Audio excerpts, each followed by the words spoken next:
Telangana assembly సోమవారం ప్రత్యేకంగా సమావేశం కానుంది. ఈ నెల 30న ఉదయం 10 గంటలకు సభ జరగనుంది. సంతాప దినాల్లో భాగంగా మాజీ ప్రధాని మన్మోహన్ సింగ్ కు శాసనసభ నివాళులు అర్పించనుంది. ఈ మేరకు అసెంబ్లీ కార్యదర్శి సభ్యులకు లేఖ ద్వారా సమాచారం ఇచ్చారు.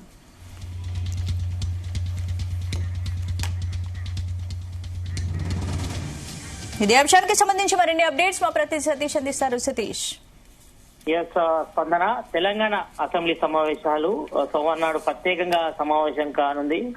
ఈ నెల 30న ఉదయం 10 గంటలకు కూడా సభ జరగనుంది. అయితే మేజర్ గా ఇటు మాజీ ప్రధాని మన్మోహన్ సింగ్ మొన్ననే చనిపోయారు, అందరికి తెలిసిన విషయమే. అయితే ఆయనకు సంతాప దినాల్లో భాగంగా ఈ యొక్క శాసనసభను కూడా నివాళులర్పించనుంది. ఈ మేరకు అసెంబ్లీ కార్యదర్శి సభ్యులకు కూడా లేఖ ద్వారా సమాచారం ఇచ్చారు. ఇప్పటికే మనం చూసాం, దాదాపు మొన్న శీతాకాల సమావేశాలు దాదాపు 7 రోజుల పాటు కూడా జరిగాయి. కాబట్టి ఇవి ప్రత్యేకమైన సమావేశాలని చెప్పుకోవచ్చు. ఎందుకంటే మాజీ ప్రధాని మన్మోహన్ సింగ్ కూడా దేశానికి ఎన్నో సేవ చేశారనే, ఆర్థిక రంగంలో కూడా ఎన్నో సంస్కరణలు కూడా తీసుకొచ్చిన వ్యక్తి. కాంగ్రెస్ లో చాలా కీలకంగా పనిచేశారు. 2 పర్యాయాలు అంటే 2 సార్లు కూడా ప్రధానమంత్రిగా పనిచేసిన వ్యక్తి కాబట్టి మరి ఆయన మృతికి పట్ల అసెంబ్లీ సమావేశం కూడా నిర్వహించి సంతాపం ప్రకటించనున్నారు. సంతాప దినాల్లో భాగంగా ఇప్పటికే ఇటు కేంద్ర ప్రభుత్వం కూడా 1 వీక్ వరకు కూడా సంతాప దినాలు కూడా ప్రకటించింది. నిన్న కూడా గవర్నమెంట్ కూడా హాలిడే ప్రకటించారు దేశవ్యాప్తంగా కూడా. మరి ఈ రోజే ఆయన అంత్యక్రియలు కూడా కొంతసేపటికే ముగిశాయి కాబట్టి మరి 1 వీక్ పాటు కూడా మాజీ ప్రధాని మన్మోహన్ సింగ్ యొక్క సంతాప దినాలు ఉన్నాయి కాబట్టి మరి ఆ దినాల్లో భాగంగా ఇటు శాసనసభ, తెలంగాణ శాసనసభ కూడా తిరిగి ప్రత్యేక సమావేశాలు ఒక్కరోజు మాత్రం నిర్వహిస్తారు.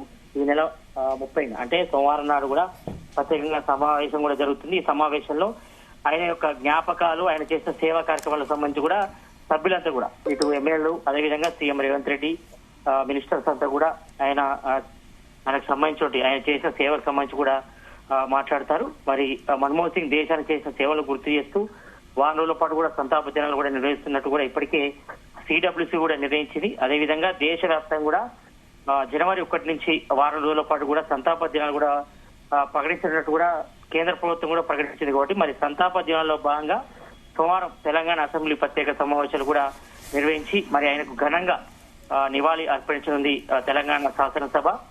దీనికి సంబంధించి ఇప్పటికే కొద్దిసేపటి క్రితమే అసెంబ్లీ సెక్రటరీ నరసింహాచారి దీనికి సంబంధించి కూడా ఉత్తర్వులు కూడా జారీ చేశారు. సభ్యులందరూ కూడా తెలియజేరింది. మరి దశాబ్ద కాలం పాటు దేశ రాజకీయాల్లో చక్ర తిప్పినటువంటి మన్మోహన్ సింగ్ 2 సార్లు దేశ ప్రధాని కూడా ఆయన బాధ్యతలు నిర్వహించారు. 2004 నుంచి 2014 వరకు కూడా ప్రధానిగా పనిచేశారు కాంగ్రెస్ గవర్నమెంట్ లో, సెంట్రల్ లో. మాజీ ప్రధాని పివి నరసింహారావు హయాంలో 1991 నుంచి 96 వరకు కూడా ఆర్థిక శాఖ మంత్రిగా ఆయనే ఆర్థిక సంస్కరణలు కూడా శ్రీకారం చుట్టారు. మరి ఆయన తీసుకొచ్చినటువంటి సంస్కరణల ఆధారంగానే ఇప్పుడు దేశం అంతా కూడా అభివృద్ధి పనులు ముందుకు తీసుకుపోతుంది. మరి అప్పట్లో సంక్షోభంలో ఉన్న దేశ ఆర్థిక వ్యవస్థను కూడా తన వ్యూహ రచనతో కూడా గాడి పెట్టిన ఘనత కూడా మాజీ ప్రధాని మన్మోహన్ సింగ్ కూడా సొంతం. 5 సార్లు రాజ్యసభ్యులు కూడా పనిచేసినటువంటి మన్మోహన్ సింగ్ 1987లో భారత ప్రతిష్టాత్మక అవార్డు అయినటువంటి పద్మ విభూషణ్ కూడా అందుకున్నారు.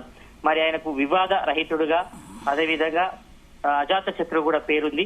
మరి అందరి మన్ననలు పొందినటువంటి మన్మోహన్ సింగ్ కూడా నివాళి అర్పించడానికి మరి ప్రత్యేకంగా తెలంగాణ అసెంబ్లీ సమావేశాలు కూడా నిర్వహిస్తున్నట్టు కూడా ఇప్పటికే ఉత్తర్వులు కూడా జారీ చేస్తారు. కాబట్టి మరి ఆయన ఘనంగా కూడా ఈ యొక్క సంతాప దినాల్లో భాగంగా మాజీ ప్రధాని మన్మోహన్ సింగ్ కూడా తెలంగాణ శాసనసభ ఘనంగా నివాళులు అర్పించేందుకు మరి ప్రత్యేకంగా ఒక రోజు మాత్రం అంటే ఈ నెల 30న అసెంబ్లీ సమావేశాలు ఉదయం 10 గంటలకు కూడా స్టార్ట్ అవుతాయి. సీఎం రేవంత్ రెడ్డి ఆయనకు నివాళులకు సంబంధించి కూడా తీర్మానాన్ని కూడా ప్రవేశపెడతారు. తర్వాత దీనికి సంబంధించి కూడా మంత్రులు, అదేవిధంగా ప్రతిపక్షాల నుండి బీజేపీ, అదేవిధంగా బీఆర్ఎస్ నేతలు కూడా ఆయన చేసిన సేవలు, దేశానికి తీసుకొచ్చినటువంటి ఆర్థిక సంస్కరణలు, అదేవిధంగా ఆయన వ్యవహార శైలికి సంబంధించి కానీ ఆయన గత విజయాలు కానీ అవన్నీ కూడా సభ్యులందరూ కూడా గుర్తు చేసుకుని స్మరించుకుంటారు. కాబట్టి మరి అందులో భాగంగా అంటే ఈ సంతాప దినంలో భాగంగా మాజీ ప్రధాని మన్మోహన్ సింగ్ కి శాసనసభ ఘనంగా నివాళి అర్పించింది. దానిలో భాగంగానే ఈ నెల 30న అంటే సోమవారం నాడు శాసనసభ ప్రత్యేక సమావేశం ఒకరోజు జరగనున్నాయని చెప్పుకోవచ్చు. స్పందన. Right, thank you Satish.